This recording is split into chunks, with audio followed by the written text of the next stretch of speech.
уште изминатата година, тоест во текот на оваа година, кога беа студентските протести за студентскиот оброк по-конкретно, јас бев лично во собранието кога се дебатираше со пратениците, со министерот и со премиерот, кои само ветија дека условите ќе бидат подобри,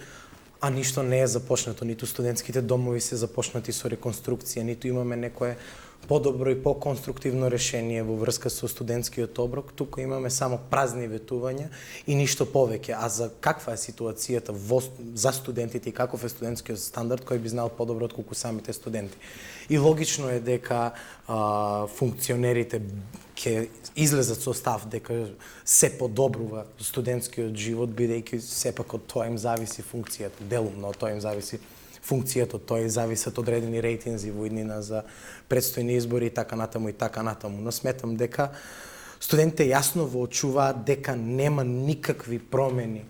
во образованието, во образовните институции, во студентските домови, туку имаме само константно влошување на ситуацијата како и пат на образованието кое го гледаме не само низ високото образование, туку и низ средното и основното образование, вклучувајќи